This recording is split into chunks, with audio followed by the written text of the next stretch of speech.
நம்ம அரசு தொடர்ந்து மேற்கொண்டு வந்த பல்வேறு முன்னெச்சரிக்கை நடவடிக்கைகளால் பெரிய அளவு பாதிப்புக்கு ஏற்படாமல் தமிழ்நாட்டை காப்பாற்றியிருக்கிறோம். எப்போவோ ஒரு வாட்டி புயல் வெள்ளங்களை எதிர்கொண்ட காலத்தெல்லாம் நாம் கடந்து விட்டோம். அதை உணர்ந்து தான் 3 ஆண்டுகளுக்கு முன்னாடியே இந்த பேரிடருக்கேற்ற தடுப்பு மற்றும் தகவமைப்பு உட்கட்டமைப்புகளை தொடங்கிட்டோம். காலநிலை மாற்ற ஆட்சி மன்ற குழு, பசுமை தமிழ்நாடு இயக்கம், தமிழ்நாடு ஈரநிலை இயக்கம், தமிழ்நாடு காலநிலை மாற்ற இயக்கம், தமிழ்நாடு நெய்தல் மீட்சி இயக்கம், நம்ம அட்வான்ஸாக நிறைய பண்ணிகிட்ருக்கோம். இதனால் இந்தியாவுக்கே வழிகாட்டுகிற நிலையில் தமிழ்நாடு இருக்குது. கடந்த கூட்டத்தில் கூட மதிப்புக்குரிய உறுப்பினர்கள் பல்வேறு வழிகாட்டுதல்களை வழங்கியிருந்தீங்க. அதை அடிப்படையாக வச்சு கடந்த பட்ஜெட் கூட்டத்தொடரில் 24 கோடி ரூபாய் மதிப்பீட்டில் காலநிலை கல்வி அறிவு முன்னெடுப்பு குறித்து அறிவிப்பை வெளியிட்டோம். அதைத் தொடர்ந்து தமிழ்நாடு முழுவதும் திறமைமிகு 4000 பள்ளி ஆசிரியர்கள் தேர்ந்தெடுக்கப்பட்டிருக்காங்க. மிக விரைவில் காலநிலை கல்வி அறிவு குறித்த பயிற்சிகள் வழங்கப்பட இருக்குது என்கிற மகிழ்ச்சியான செய்தியை உங்களோட பகிர்ந்துக்க விரும்புகிறேன்.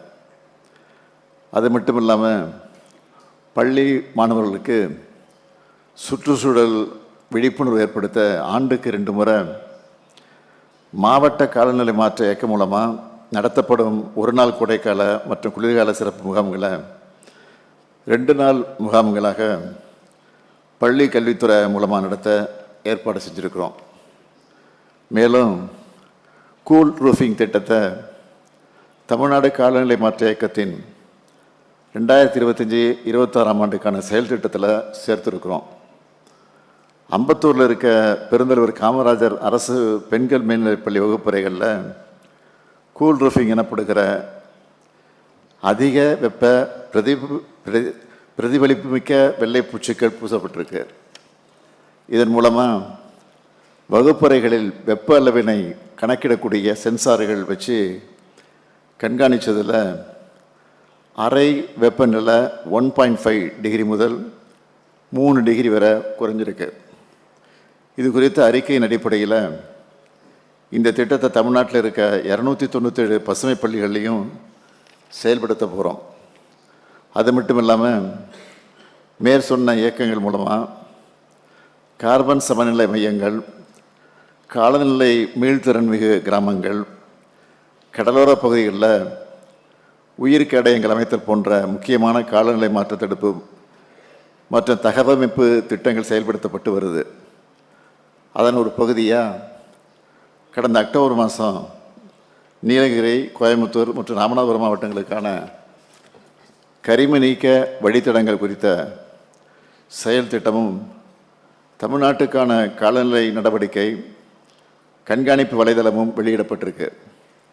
கடலூர் மாவட்டம் பிச்சாவரம் அருகே கிள்ளையில் காலநிலை மீள்திறன் கிராம திட்டத்துக்காக பிரயோஜகமான திட்ட மேலாண்மை அளவுடன் கூடிய அலுவலகத்தையும் தொடங்கி வச்சுருக்கிறோம்.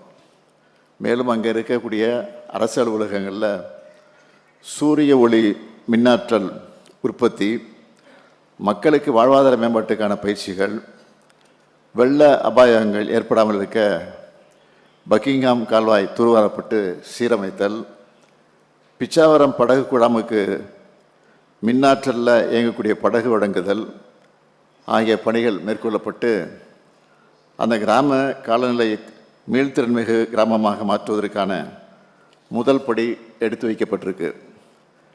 கடலோர வாழ்விடங்களை இயற்கை சார்ந்த தீர்வுகள் மூலம் மறுசீரமைப்புக்கும் திட்டத்தின் கீழ் தொடர்ச்சியாக அலையாத்தி மரக்கன்றுகள் நடப்பட்டு வருது. இதோட ரிசல்ட் என்ன தெரியுமா? தமிழ்நாட்டில் 4500 ஹெக்டேர் பரப்பளவுக்கு இருந்த அலையாத்தி காடுகள் 9000 ஹெக்டராக, அதாவது 2 மடங்காக அதிகரிச்சிருக்கு. இந்த சாதனையில் பங்கு வகித்த எல்லாருக்கும் இந்த நேரத்தில் என்னுடைய பாராட்டுக்களை நான் தெரிவிச்சுக்கிறேன்.